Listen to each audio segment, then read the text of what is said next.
It is so lovely to be with you this morning. I especially actually loved last night and standing over there in the worship. I grew up in YWAM, in Youth with a Mission, and so when we were going through the countries and the flags, I felt so at home, just amongst a great family, the family of God, from all those different places. So that was amazing for me.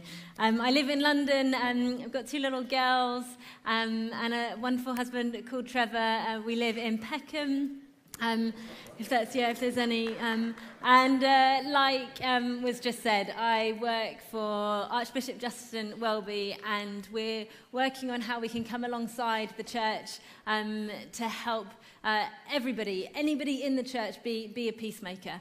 And we're currently working on some materials. So, by the end of the year, if you're interested in peacemaking, we might have some things for you. When I talked to Chris about coming and this gathering, we talked about the church in a changing world and how we prepare for the future of mission. And it led me to ask 3 questions, which hopefully we can discuss today, and I'd love to share with you. So those 3 questions for us this morning is, what is the position of culture? What is the posture of Christ that we see and learn from? And how does that shape our practice in church? So the position of culture, the posture of Christ, and our practice in church, which is lots of lovely, matching words if you like that kind of thing.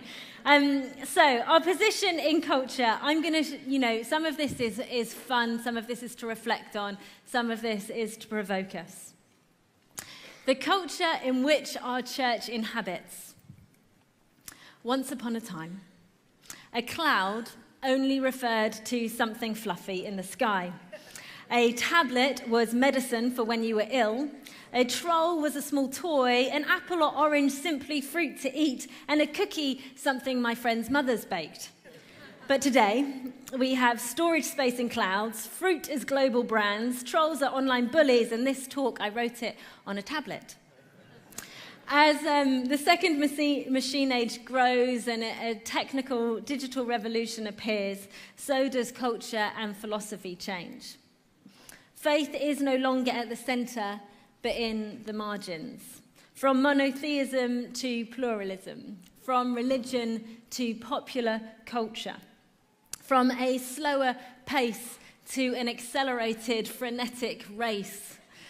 We've moved from control to open source. We're hyperlinked, multi-careering, info-grazing, media-addicted participants. Life is noisy, quiet is rare, and silence is lonely. We are savvy and smart, but wisdom eludes us. We succeed, yet feel like a fraud or an imposter or a fake. We are empowered, yet always looking for permission. The challenges are not hard to see. We don't need to look for long to know that the world is not as it should be. Some examples of this world not being as it should be. I've spent a lot of time working with young people and thinking about ethical consumerism and fashion. And the true cost of a fast fashion revolution is that there are villages in China and elsewhere that know the next season's trending color because it is the color that their rivers run. 1 in 9 people still go to bed hungry. Almost half of the world's population is living on less than $2.50 a day. You probably know all this. The number of people displaced by conflict, refugees, asylum seekers, or those displaced internally has recently grown 5-fold. In 2016, that number was estimated at around 65 million people. Cities exist like Mumbai, where people build tall, shiny, stretching to the heavens skyscrapers alongside dilapidated, filthy slums. And climate change has become a stark reality for those who contribute the least to it, yet are affected the most. And as even we've seen on our news this week, about a month ago I was in Jerusalem, and this week we're praying for the conflict that we see there. We are a generation that are more informed than ever, yet our polarization is extreme. Fractures are creaking and foundations are cracking, whether that's red versus blue, whether that's remain versus leave, rich versus poor, male versus female, politicians versus people, floods versus droughts, or welcome versus unwelcome. Diversity is God-given, but if we huddle with a people just like us, only like us, as we cluster closer, our divisions deeper. Yet we know that God has made us so vast and so different and so beautiful. And I think about that Romans passage, like we come together as one body, all in our uniqueness, all in our difference. And it is only through all of us that we could ever imagine to reflect anything of the image and power and glory of God. It takes all of us in all of our difference. And God is calling us, his church, into this place of fracture, into a broken world, into this place of division. As we just said, Archbishop Justin has got 3 priorities: evangelism, prayer and spiritual renewal, and reconciliation. And his vision for reconciliation is that the church would be a presence in the midst of conflict, wherever that is, in our communities, in our workplaces, in our homes, in our systems and structures. That the church would be this place that brings all healing peace, this place that reconciles division. And this place that I believe God calls us to be his hands and feet. That God's great, mighty agent of change in this world is his beautiful, very, very diverse, sometimes a little bit messy church. And I was thinking about church culture because as I grow up, my jar of pain fills up. And I need a gospel and a theology that can encompass the brokenness of the world around me. Something that can make sense of that world. And missiologist Duncan McLaren's words really challenged me when he wrote, "Christians have imbibed a consumer mindset no less than anyone else. The churches, likewise, are increasingly responding to consumer culture by styling themselves as flexible producers and service providers from whom the Christian consumer is sovereign." If we are selling a customer product in our churches, if we are reducing the cost of following Jesus or forgoing the call of discipleship, we create shoppers who, when pain is present and when conflict causes confusion, the customer returns the product. This gospel is not the one I ordered. Our gospel and our invitation into the family of God is more than a transactional contract with a God in the sky. And sometimes I think we've confused our childhood stories and we've got confused with Father Christmas and Father God. Because with Father Christmas, we know if we hold up our end of the bargain, and if we're good boys and girls, we get nice gifts at the end of the year. And if that is our understanding of God, all that does in me is breeds in me this sense of entitlement. It is my right to all those good gifts. It is my right to a happy life, a great job, a wonderful marriage. It's my right. Rather than realizing that what God offers us is to be present. What God offers us is to be with us. His presence over any gift or present. And the promise is that he will be with us in the midst of our pain. God's invitation and offering is to participate in his mission, to abide in him. In John 15, it talks about the vine and the branches, us letting God shape us, letting God prune us, even at the cost that might be to us. And it also says, may we love God so that we are no longer considered servants, but friends.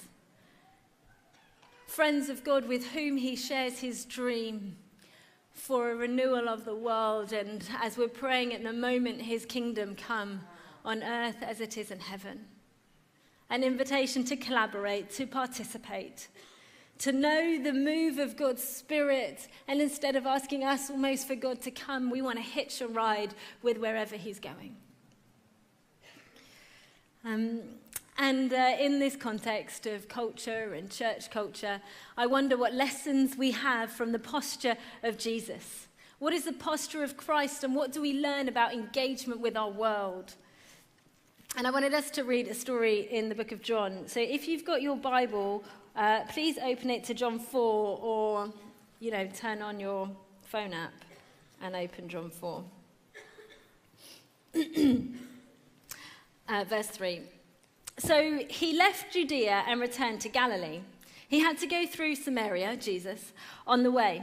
Eventually he came to a Samaritan village of Sychar near the field that Jacob gave to his son Joseph. Jacob's well was there, and Jesus, tired from the long walk, sat wearily beside the well about noontime.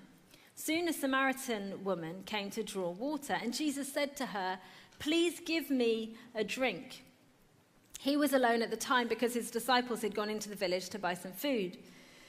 The woman was surprised, for Jews refused to have anything to do with Samaritans. She said to Jesus, "You are a Jew, and I am a Samaritan woman. Why are you asking me for a drink?" Jesus replied, "If only you knew the gift God has for you and who you were speaking to, you would ask me, and I would give you living water. But, sir, you don't have a rope or a bucket, and this well is very deep. Where would you get this living water? And besides, do you think you're greater than our ancestor Jacob, who gave us this well? How can you offer better water than he who has his sons and his animals enjoyed?" Jesus replied, "Anyone who drinks this water will soon become thirsty again. But those who drink the water I will give them will never be thirsty again. It becomes a fresh, bubbling spring within them, giving them eternal life." "Please, sir," the woman said, "give me this water. Then I'll never be thirsty again, and I won't have to come here to get water." "Go and get your husband," Jesus told her. "I don't have a husband," the woman replied. Jesus said, "You're right. You don't have a husband, for you have had 5 husbands, and you aren't even married to the man you're living with now. You certainly spoke the truth." "Sir," the woman said, "you must be a prophet. So tell me, why is it that you Jews insist that Jerusalem is the only place of worship, while we Samaritans claim that it is Mount Gerizim, where our ancestors worshipped?" Jesus replied, "Believe me, dear woman, the time is coming when it will no longer matter whether you worship the Father on the mountain or in Jerusalem. You Samaritans know very little about the one you worship, while we Jews know all about him, for salvation comes through the Jews. But there is a time coming, indeed it is here now, when true worshippers will worship the Father in spirit and in truth. The Father is looking for those who will worship him that way. For God is spirit, to those who worship him must return in spirit and in truth."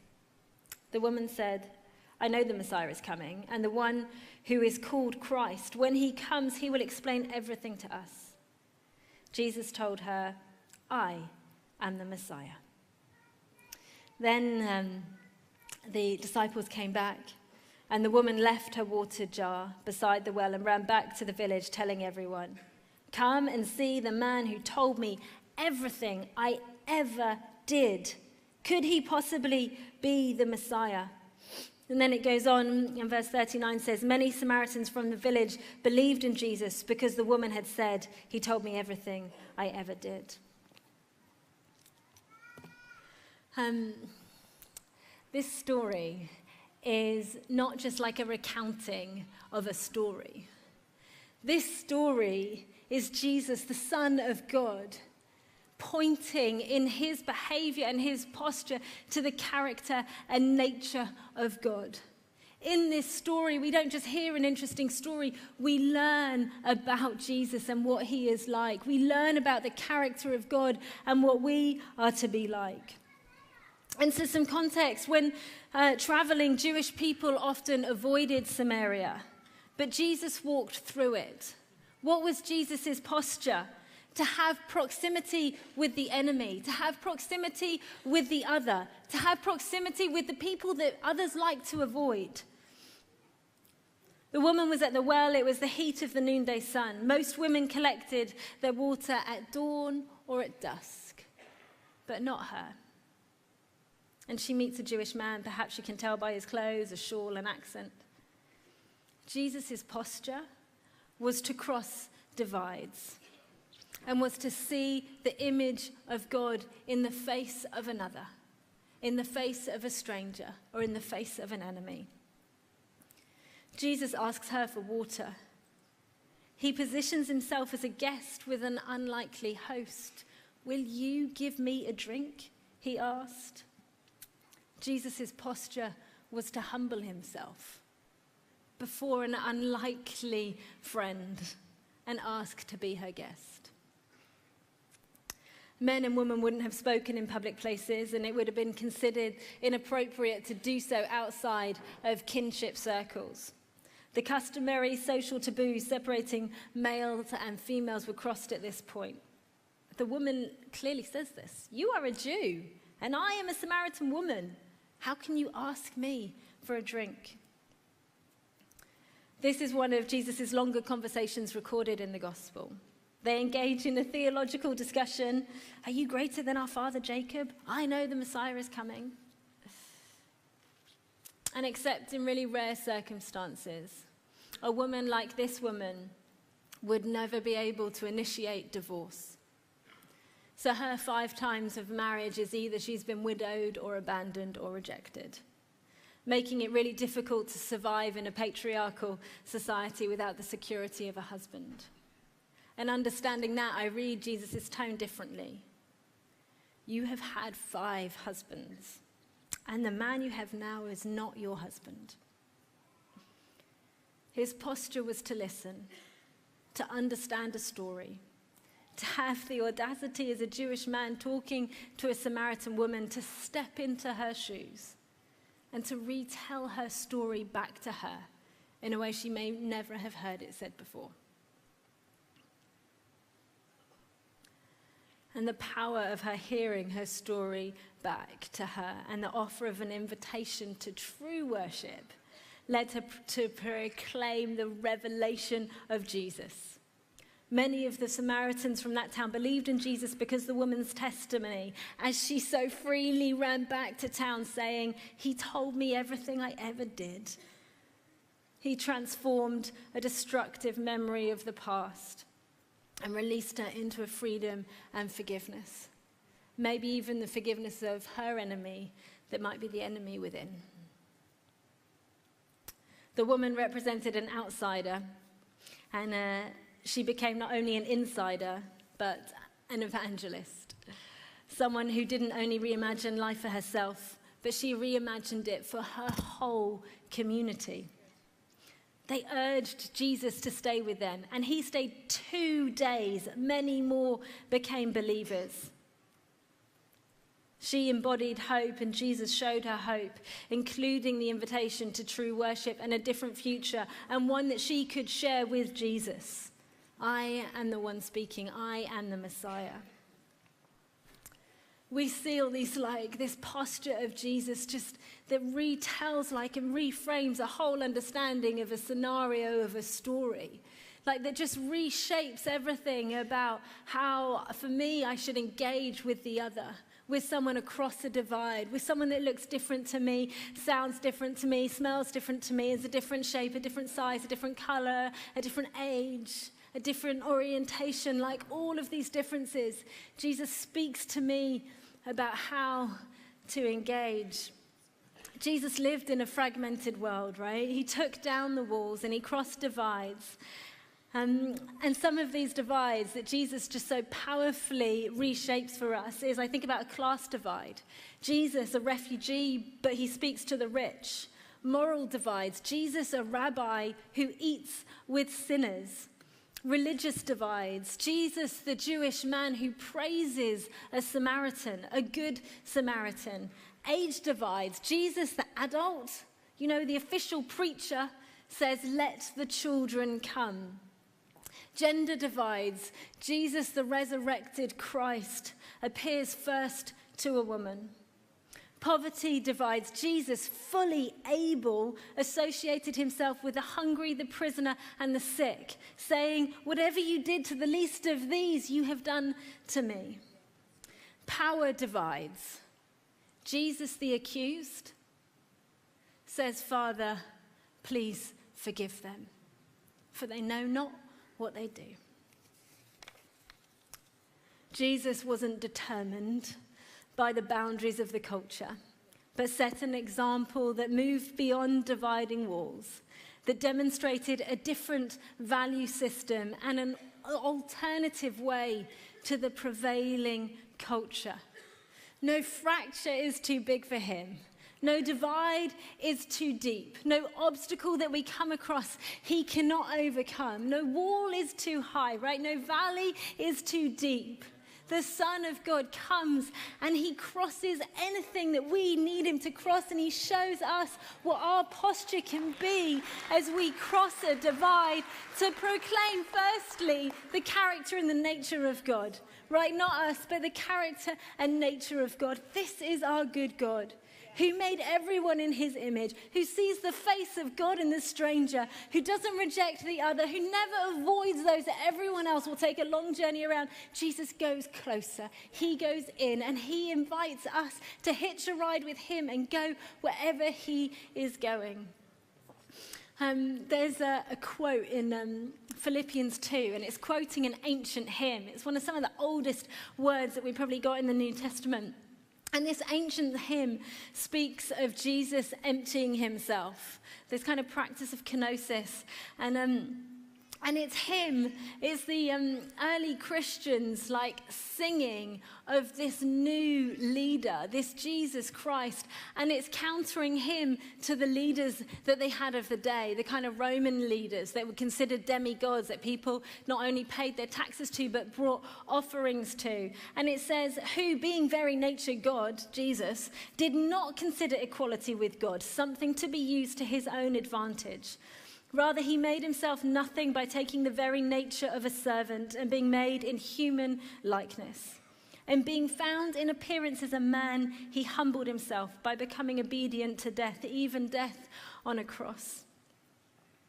Jesus was not grasping for equality with God like the other rulers of the day, but he humbled himself. And in Jesus, we follow a God that made himself flesh and walked amongst us. And for me, it is in Christ's humanity, in his fragility, that I am profoundly drawn to the deity that is within him. I'm profoundly drawn to his godness because he walked as a human. In 2 Corinthians 5, we are called to be ambassadors of Christ. Not because we are all whole, or all healed, or all sorted, or perfectly placed, or brilliantly filtered, or excellently edited. It's not because of our brilliance and wonder that we are called to be ambassadors of Christ. And the reason I know that is because the preceding passage in 2 Corinthians 4 is titled Jars of Clay. And it describes us as these earthen vessels. These kind of ordinary cracked jars made out of the clay of the ground. And you know what? They were cracked and they were chipped. And they were really very ordinary, and I don't know about you, but I am pretty aware that I am very cracked and very chipped, and all sorts of lacking, and all sorts of inadequacies, and all sorts of ordinariness. But it says that Jesus is a treasure within those jars of clay. And so that we know that this all-surpassing power is not from us, but from him. Amen. When I had my first little girl, Layla, unfortunately, my appendix decided to erupt like a few days before I had birth, which meant that I got super, super sick after I had given birth, because I had all sorts of junk inside me. And we were in this high-intensity hospital unit, and I was pretty unwell. And my family were worried. They were worried of me going into septic shock. And we were with this other young mum, And she knew that her baby was going to be really difficult in terms of whether her baby would survive. And I'd never seen so much kind of equipment outside our room all for her. And we got to know her really well. And as she went into the delivery room to give birth, we wished her well and we said a prayer. And then quite a few hours later, the grandmother came back. And as the grandmother walked in, my mum, so the other grandmother in the story, was there. And my mum was in a really fragile state herself. She was pretty scared for my life. And they had this moment of these two grandmothers. The friend walked in and she said her daughter was okay, but the baby hadn't survived. And these two grandmothers just embraced. And there was this picture for me of these two women who are really quite broken in that moment and are both really quite scared, and scared of the loss they've just had and scared of what they might lose. And in this fragility and in this brokenness, they embraced. And the presence of God was with us. And the young mum walked in later, and she told us that she had named her baby that hadn't survived Angel. And my dad said to her, and she is with the angels now. And there's this moment where the kind of brokenness of the world meets with the brokenness of the world. And before God, he comes in his power and in his presence to bring healing and to bring peace and to bring restoration. Some of the work that we're doing with Archbishop Justin is supporting women on the front lines and women on the front lines of conflict. And there's this amazing activist in South Sudan, Martha, who's with me. She's just been out in South Sudan a couple of weeks ago. And this lady is fondly known as Mama Harriet. And Mama Harriet has lived through 50 years of war, yet is working to end violence and build peace.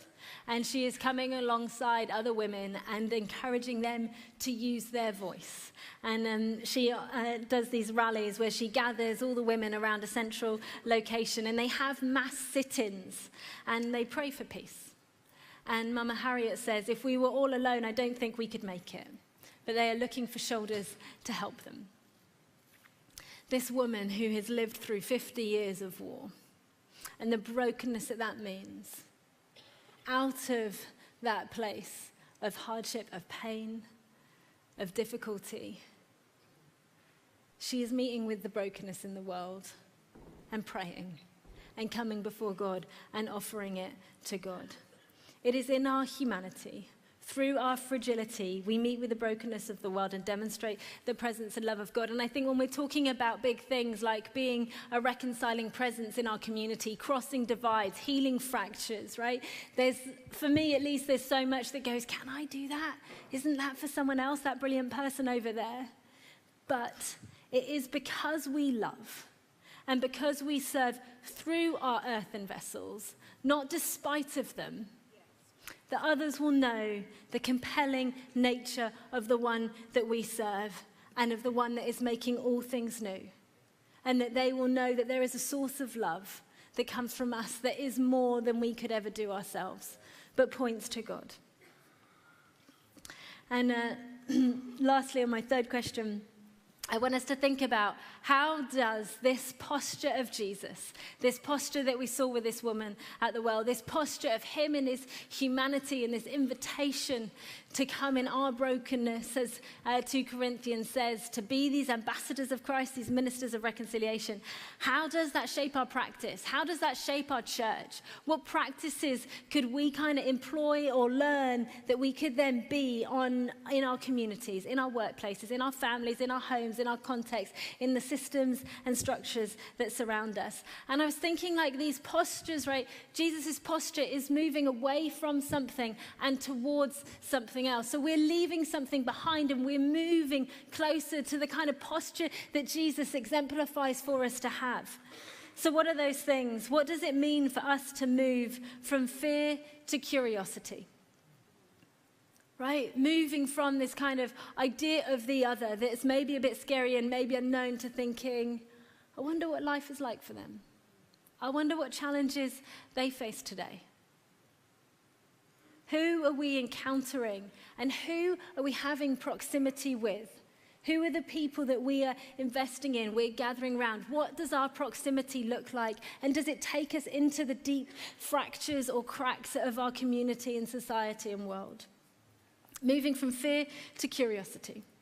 Secondly, moving from ignorance to storytelling, this kind of deep listening that we saw in Jesus, and retelling, the power of retelling someone else's story back to them in a way that releases them, in a way that gives them freedom, in a way that forgives them.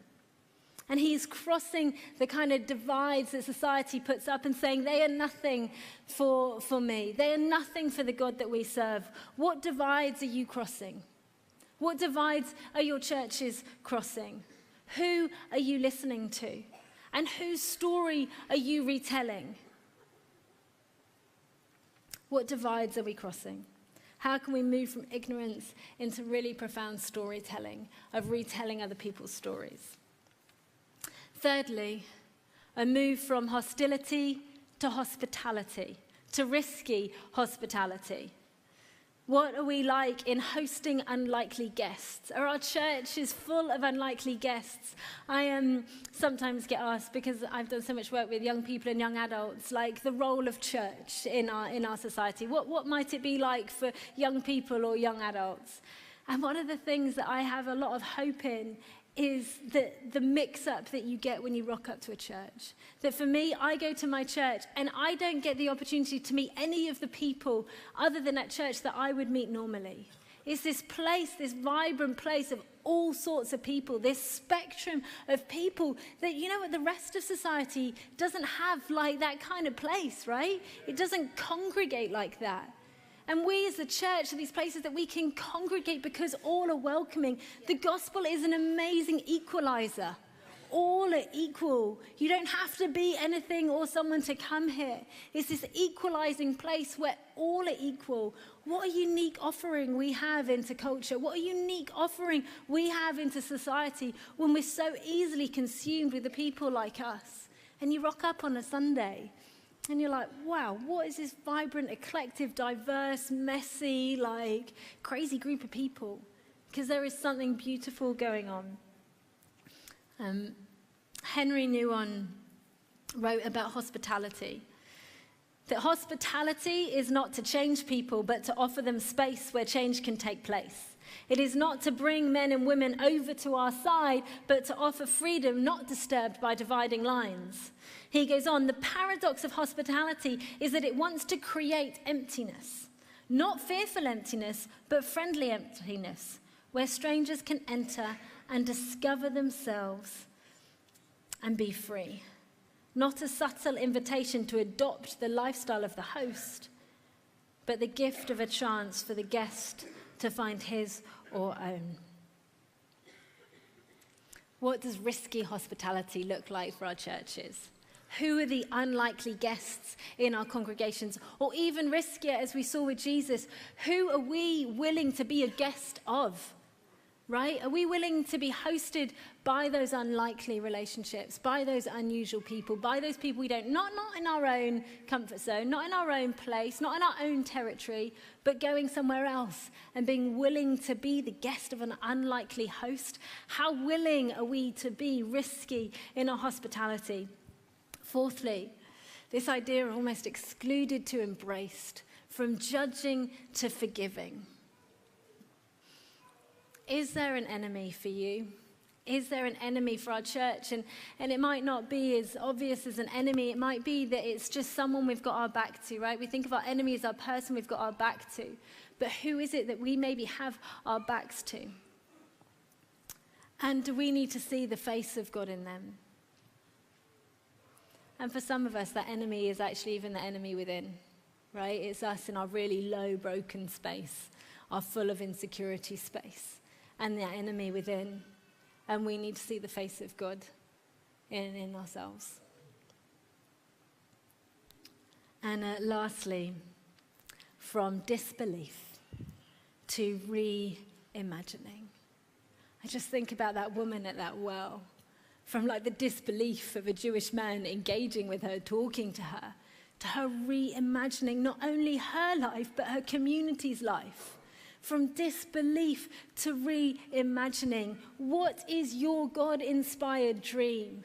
What is your God-inspired imagination for your community, your church, your friendships, your relationships, your marriage, your children? Walter Brueggemann, in The Prophetic Imagination, invites us to imagine with a different consciousness. It's a little bit wordy, but he says this: the task of prophetic ministry is to nurture, nourish, and evolve a consciousness and perception alternative to the consciousness and perception of the dominant culture around us. Right? In like layman's terms for me, the task of the prophetic ministry is to evolve an imagination, to have God's dream, which are not reliant or built on the dominant culture that we live in. He describes something alternative, and it doesn't even need to be realistic or politically practical or economically viable. To begin with such questions is to concede to the current situation. We need to ask not what is realistic or practical, but whether it is even imaginable. Imagination must come before implementation, because without vision, we dry up, right? Without vision, we're in trouble. What is the imaginative moment that God might drop into your heart today, right? That says, I am this great big God. I am the God that crosses divide. I am the God that heals wounds. I am the God that will move beyond and press in to places that no one else will go. Right? Imagine with me, love me, serve me, come to true worship, walk with me, stay with me in this vine, walk with me as a friend, and I am going to share my dreams. We know we follow a God that has no small dreams, but he's in the making and the renewal of our world. What would you dare to reimagine today? What dream would you let God place in your heart for your church, for your home, for your world, for your personal life? To move away from disbelief, all the things that say that's not possible, and to hold on to like that truth and trust and faithfulness of God. To say, help me dare to believe that something could be different. Help me dare to believe that I might imagine a different life. And we come to you actually, God, in our complete brokenness, knowing that this all-surpassing power is from you and not from us. And so we ask you to walk with us as pain is present, and to come be with us as we step into daring to imagine what your world would look like and what thy kingdom come on earth as it is in heaven could ever be.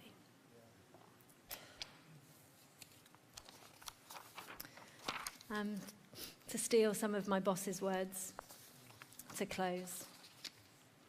When we can begin to handle diversity creatively and sincerely, honoring one another in our deep differences, we can begin to flourish together in previously unthinkable ways.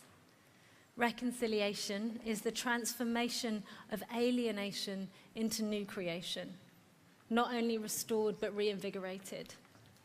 So I think that one of the greatest challenges of our time is this: will we have the courage to seek such a remaking of our world?